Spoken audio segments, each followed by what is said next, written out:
Bismillahirrahmanirrahim. Maka saat minta itulah ada posisi yang paling tinggi untuk meminta, yang bebas kita memohon. Dalam berdiri terbatas, ruku terbatas. Sekarang yang selanjutnya itu yang paling dahsyat, sangat luar biasa. Itulah sujud. Maka kita diminta sujud, turun, ruku, kemudian yang tidak, kemudian sujud. Kita lihat, tahan, up, berhenti. Ini pakai lutut, boleh ya? Boleh. Masih ingat dalilnya? Abu Daud nomor hadis 838 dari Wa'il bin Hujur. Boleh juga pakai kedua telapak tangan turun. Jadi begitu mau turun, telapak tangan dulu, ya. Baru kemudian lututnya, baru turun. Dan gak usah berdebat. Yang pakai telapak tangan sahabat Abu Hurairah, yang pakai lutut Wa'il bin Hujur. Wa'il pakai lutut, Abu Hurairah pakai telapak tangan, dua-duanya sahabatan. Ya, dan dua-duanya sahabat dan mulia di hadapan Nabi. Anda sahabat bukan, tabi'in bukan, ulama bukan, satu lutut satu telapak tangan ribut gitu kan. Anda siapa? Ya, yang lutut benar, telapak tangan benar. Yang salah yang pakai kepala duluan. Ingat itu. Oke? Sujud. Oke, tahan sebentar. Mohon izin. Maaf, mudah-mudahan kelihatan. Teman-teman, kata Ibnu Abbas radhiyallahu taala anhuma, umirtu an asjuda ala sab'ati azamin. Aku diperintahkan sujud dengan 7 anggota tubuh menempel. Plus tambahan 1 di hidung. 1 jabhah, kening, ini kening yang menempel. Mohon izin bangkit dulu Mas. Di sini nempel ya. Dan tolong sekatnya ya. Rambut ini sudah bagus, ya sisirannya udah baik. Jadi nggak pakai peci pun nggak apa-apa. Ingat, peci ini bukan rukun sholat dan bukan syarat sholat. Ya, peci ini adalah penutup ketika rambut terlampau menutupi bagian kening sehingga menghambat kita sujud. Jadi kalau memang sudah nggak ada rambutnya, nggak apa-apa, nggak usah pakai peci pun, nggak ada masalah. Ya, atau kalau mau pakai peci pun nggak ada masalah, silakan. Ya, jadi dan yang paling penting itu nggak ada penghalang yang langsung menghalangi rasa sujud.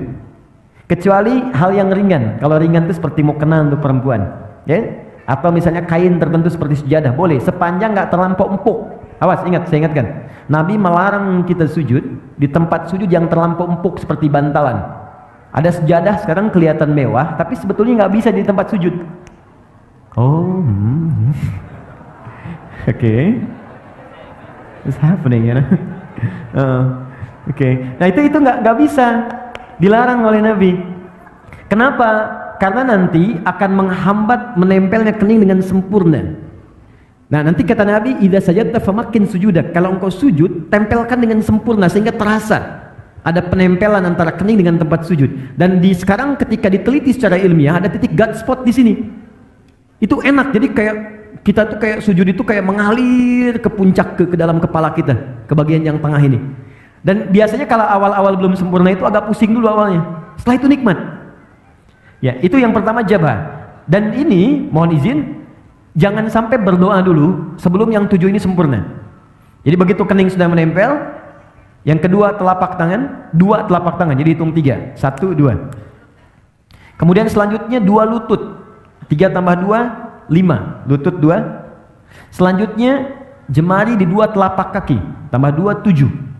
Nah, untuk jemari khusus spesial, mohon izin menghadap ke arah sini sujudnya. Makasih, jazakallah khair. Fokus baik-baik, lihat teman-teman, saya ingatkan lagi, sangat bagus, sangat bagus. Kakinya nutup, bukan terbuka begini. Oke, tutup seperti ini. Kemudian jemarinya dilipat begini. Ya, nanti manfaatnya banyak. Lalu ini dibuka sedikit, tidak nutup ke dalam begini. Nabi pernah mengingatkan dengan keras, jangan kau bersujud. Awas, hati-hati ya dengan ini menutup. Jadi hati-hati kata Nabi. Apa engkau mau bunuh diri? Ya, karena ketika Anda seperti ini, diafragmanya tertutup, napas menjadi sesak. Ini paling berbahaya, makanya dibuka.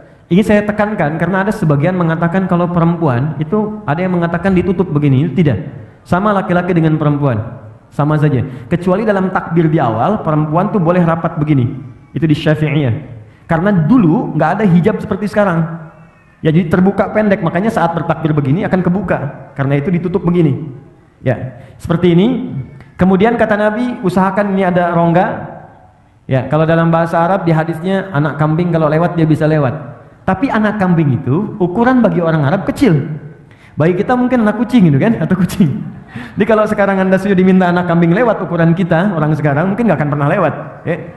Poinnya ada jeda. Sekarang bangun Mas, izin. Perhatikan baik-baik. Tarik nafas dulu. Oke, fokus dalam sujud. Saya mau masuk ke bangkit dari sujud. Dalam sujud, ketika Anda kemudian ingin sujud, itu perintahnya langsung dibocorkan oleh Nabi rahasianya. Fokus, kata Nabi, kalau Anda minta ingin cepat dikabulkan dan banyak permintaan, lakukan dalam sujud. Ya, lakukan dalam sujud.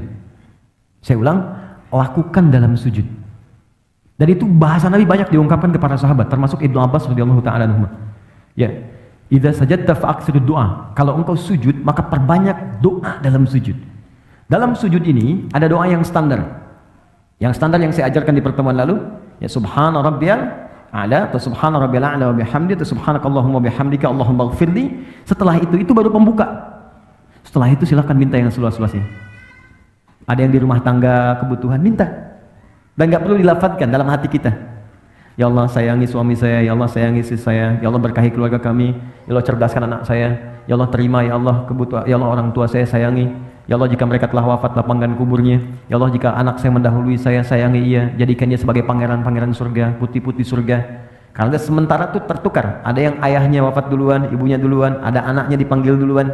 Nabi pernah berita gembira pada seorang ibu yang mengandung, tiba-tiba ketika melahirkan anaknya wafat. Ibu itu bersedih, lalu turun sebuah kalimat yang sangat indah. Dia sudah menjadi bidadari dan pangeran di surga. Kenapa engkau orang tuanya mesti bersedih? Dan kalau orang tuanya benar, beramal dengan sempurna, maka anak itu akan menghijab dia dari neraka. Itu tabungan yang sangat indah. Ada orang tua mendidik anak sampai dewasa dan belum sampai level itu. Anda dikasih hadiah duluan gitu. Di bahasa Nabinya begitu, kamu saya kasih hadiah, kenapa kamu bersedih? Dan semua orang akan wafat sesuai dengan ajalnya. Ima sekarang atau besok. Kamu menangis pun tidak akan menghentikan ajal dia tiba. Tapi engkau berjuang, engkau mengandung, engkau berdoa, dan engkau menginginkan anakmu baik, aku kabulkan. Dan dia akan menghijab engkau sampai di akhirat. Cuman jangan sampai engkau berpisah dengan dia. Anakmu sudah fitrah baik, engkau berbuat maksiat. Makanya orang tua yang menjaga kesolehannya, walaupun misalnya nggak sempurna seperti orang lain, nggak hafal Quran, banyak sahabat Nabi nggak hafal Quran, nggak rajin tahajud, dia mengerjakan sholat fardu, dia mengerjakan sholat sunnah, mencoba lebih baik lagi, semampu dia lakukan, kemudian dia wafat, dan dia punya tabungan itu, maka kata Nabi, anak itu akan menghijab dia dari neraka. Ya, Islam itu kadang dibacanya pakai dalil gitu, dan pakai jiwa. Kalau iman kita ikuti, maka akal akan mengikuti itu. Nah, yang paling menarik minta dalam sujud, jangan sia-siakan. Makanya Nabi itu lama sujudnya. Banyak orang salah persepsi, mengira sujud terakhir yang paling lama. Yang hanya lama. Padahal setiap sujud itu lama. Cuman yang terakhir itu kenapa lebih lama? Karena Nabi itu rindu menuju sujud berikutnya. Menunggu sujud berikutnya itu lama, Bu. Ya, karena waktu sholat yang berikutnya itu harus ditunggu. Gini, Anda sedang mencintai seseorang, berpisah beberapa saat kan nunggunya lagi lama kan? Anak mau pergi nih, kita sangat mencintai anak kita. Dan dia baru kembali pekan depan, nunggunya lama kan? Makanya di bandaranya tungguin. Sampai pesawatnya naik, diliatin. Garudanya udah terbang, padahal naiknya pakai Emirates sebenarnya kan? Diliatin, sama Nabi itu tidak ada puncak kerinduan kecuali saat sholat ketika menghadap Allah.